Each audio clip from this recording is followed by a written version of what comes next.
Welcome to Shelved, where we explore notable albums that, for some reason or the other, never saw the light of day, or at most were not released within their intended time frame or in their intended format. In this episode, we focus on what was supposed to be the sophomore album of one of gangster rap's foundational figures, aka the hip hop Thugsta himself, Eazy-E.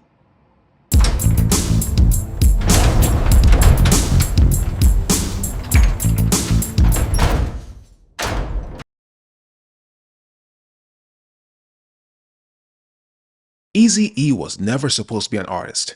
He was supposed to be an executive, the founder of his own record label, Ruthless Records, and run its affairs.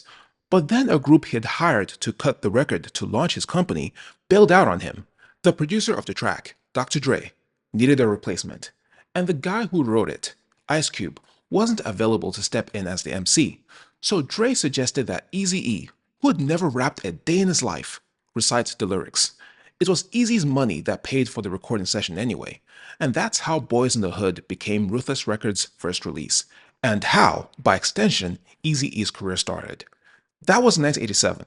By 1988, Eazy-E had a group that had formed around him, NWA, that included Dre and Cube, and Boys in the Hood was a local hit. So it turned out that the first voice anyone heard from what would become the world's most dangerous group was that of Eric Eazy-E Wright.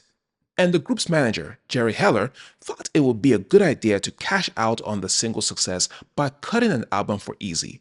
That album, Eazy Does It, came out a month after NWA's seminal debut LP, Straight Outta Compton, because they were recorded around the same time. And get this, both albums were certified platinum by 1989, and Eazy-E's album was certified before that of NWA. Eazy-E was the star of the group, in addition to being the de facto leader on account of being the financier and the group's record label owner. Yes, record label owner. Ruthless Records was still very young, officially only 2 years old by 1989. Sure, E had help. He had Jerry Heller, and there were the various distributors he cut deals with, but Eazy was still responsible for the day-to-day operations of his young business to ensure that it lives. In other words, he was an executive first and foremost. Being an artist was secondary. However, there was still going to be a follow-up album, and that album was going to be Temporary Insanity. Hey, ask him exactly what the straitjacket and the mask is all about.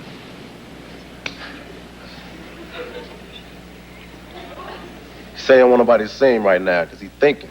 Yeah, I'm gonna tell you what time it is. You see his due to his new album, Temporary Insanity, he's getting, prepared for that. Yeah. He's gotta be in the house. Yeah. Okay. And Okay, so we aligning can with talk the until titular he's, theme of the prepared to speak. upcoming album was Eazy-E in a straitjacket on interviews and photo shoots, often with either a Jason Voorhees mask or donning a pair of sunglasses with a lens missing. The visual marketing wasn't surprising for a guy like Eric. I mean, he invented what would become street teams, and he was the heart and character of NWA. Problem is, there was no clear release schedule, at least initially. Ideally, that album should have come out somewhere in the summer or fall of 1990. Why? Well, first of all, by then Ice Cube was gone, and it was making a killing with the Bomb Squad assisted America's Most Wanted, out in May of that year. NWA, definitely depleted, but definitely not out, released an EP, 100 Miles and Running, in August, 3 months later, as though to send a message to the world that they'll be fine with or without Cube. Can you imagine Eazy-E following up that NWA EP with his sophomore album in September? It's like the 1-2 combo that happened with Straight Outta Compton and Eazy Does It, but with better production. Can you imagine Eazy rhyming over the kind of beats that Dre made for 100 Miles of Running and, later, Niggas for Life? Indeed, a record in 1990 could have mitigated the blows he was about to receive in 1991 and 1992. Dre and a major songwriter, the DOC, leaving, NWA breaking up, Eazy having to file a lawsuit as a result of Dre's departure, and him attending that Republican luncheon and supporting one of the 4 police officers accused of beating up Rodney King. Eazy-E now had to deal with depleted resources and a reputational crisis, and all this happened while still having to man the ship that was Ruthless Records. Again, executive first and foremost, being an artist secondary. But make no mistake, Eazy-E's life as an artist was going to continue, and he was going to use the same promotional tactic he had employed with NWA's 100 Miles a Runnin' and Niggas for Life. Release an EP as anticipation for the LP. The EP was going to be 5150 Home for the Sick, following the same psychiatric theme as Temporary Insanity. It was now 2 years into Temporary Insanity's gestation period. By then, the recording sessions had swollen the album's volume of content into around 30 songs, and now there was talk about the project being a 2-disc studio album, the first of its kind in rap history. One part would be dedicated to the streets, the other would be dedicated to the radio. Pretty much a larger, grander version of Eazy Does It. So, there was enough of Temporary Insanity to shift into 5150 as promotional material. Any educated guess would count such material as Only If You Want It, Neighborhood Sniper, and My Height Don't Fight. The other 2 tracks? Well, the EP was released on December 15th, 1992, so they fit into the holiday season and New Year's theme. But, you know what else was released on December 15th, 1992?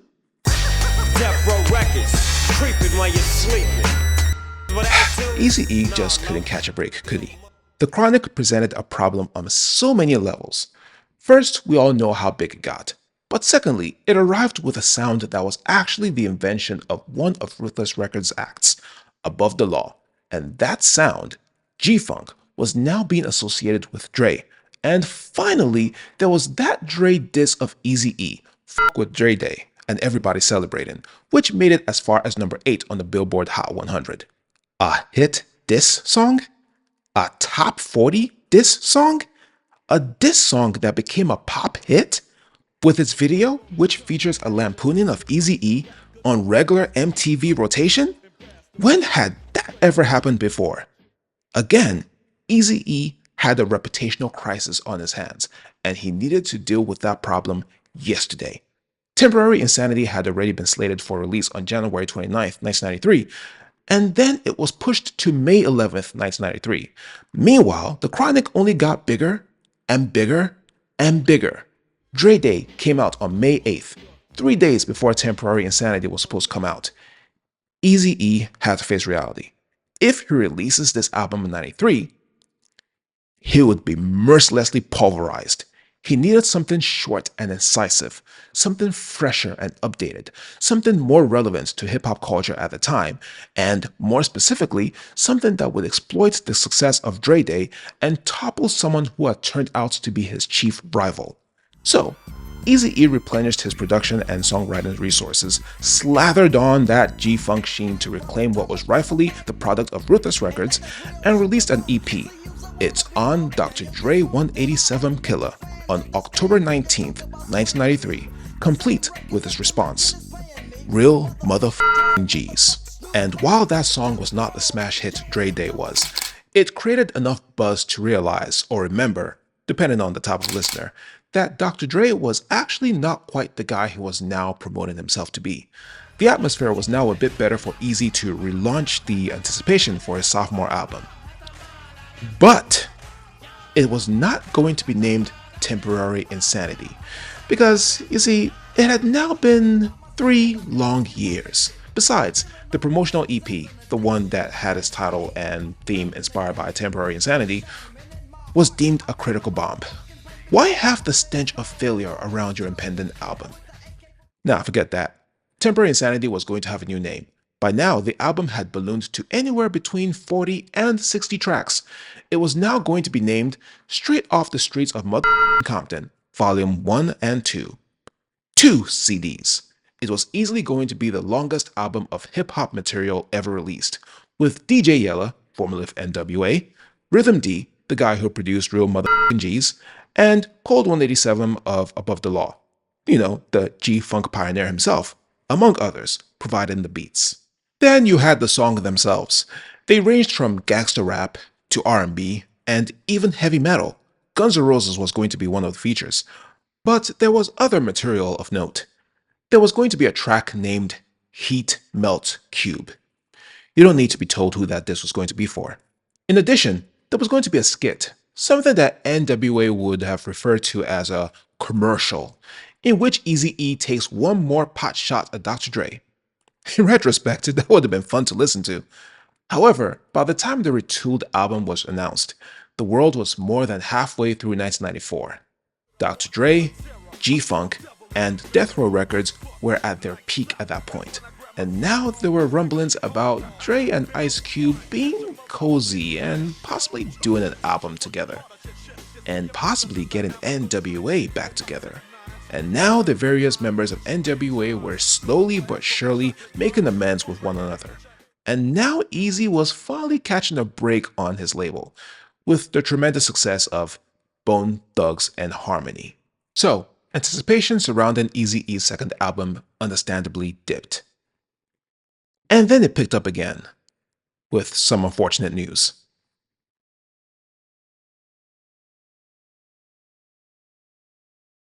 Rap singer Eazy-E has lost his battle with AIDS just 10 days after revealing that he had the disease. There are two homes Eazy-E owned that people were aware of. There's the mansion in Calabasas, walled up in some elaborate gated community, a symbol of how far Eazy had come. And there's the house in Norwalk, a ranch-style abode that Eazy had purchased with his early earnings as a record exec, providing him a sort of shelter from the glitz and treachery of the music industry.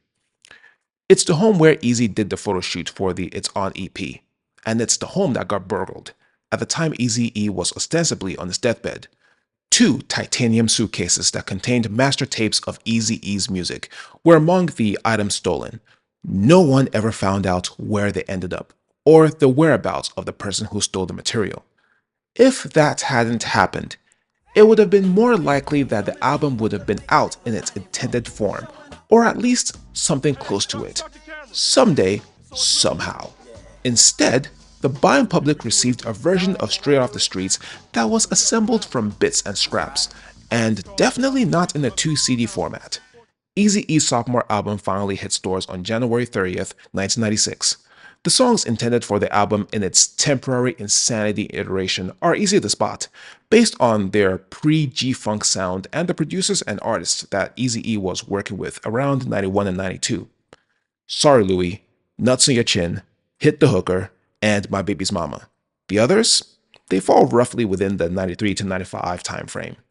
It's unfortunate that Eazy-E's long-awaited follow-up felt shortchanged.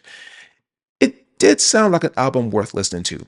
Brian Turner, who was the president of Priority Records, the company that handled distribution for some Ruthless Records releases between 1988 and 1993, even went as far as to tout the upcoming LP as the War and Peace of rap. Compton Leo Tolstoy. But would it have made a difference to Eazy-E's recording career? You gotta remember, on top of Eazy's reputation taking some heavy hits, his EPs weren't well received, including It's On. The Source magazine, who had the very lives of rap albums subject to their revered mic rating system, gave that EP, the one that moved over 2 million units, the one with the Dre diss on it, 2.5 mics. The reviewer thought that Eazy had spent too much time dissing Dre, that his disses weren't going to reverse the perception of him being the loser in their conflict, that he sounds desperate, that he should have gotten higher profile West Coast producers, possibly people such as DJ Quick, QD3, Ant Banks, and ESK and CMT, and get this, that he was being sort of a hypocrite rapping over G-Funk beats. The irony of that accusation. But the Source could be seen as merely a mirror of general public perception of Eazy-E at that time. A poll of the magazine's readers, published in its February 1994 issue, had Eazy-E ranked first as the rapper who fell off the hardest in 1993. That's the uphill battle Eazy had to face. So, again, the ideal time to have released that album would have been 1990. Timely and trim. Double disc albums are too huge in material and scope to pull off successfully, even for the most skilled of artists. Only Tupac and the Notorious B.I.G. were able to pull it off. Pac's All Eyes on Me, which ended up being hip-hop's first double CD album, and Biggie's Life After Death were almost instant classics when they came out. They're constantly ranked among the greatest albums of all time. The same can't be said for the others, and Eazy-E's double CD might have not been any different. But The intrigue alone, as the very first one and the sheer ambition of the project, could have helped sales, and by extension, his image. Couple that with the ascendancy of Bone Thugs and Harmony, with the #1 crossover hit, millions of records sold, and a Grammy by 1997, and we're talking a comeback story not seen in hip-hop since LL Cool J? And was the ladies' lover ever an executive? It's a shame that Eazy-E's musical legacy couldn't have been more robust. Ruthless Records post-1995 hasn't helped. Legal wrangling between the label and Jerry Heller, who Eazy reportedly dumped shortly before his death, and the unwillingness or inability of Eazy-E's widow, Tamika Woods Wright, to tie together loose ends, further stalled any substantial posthumous material. The only official Eazy-E songs released within a decade of his passing were 1.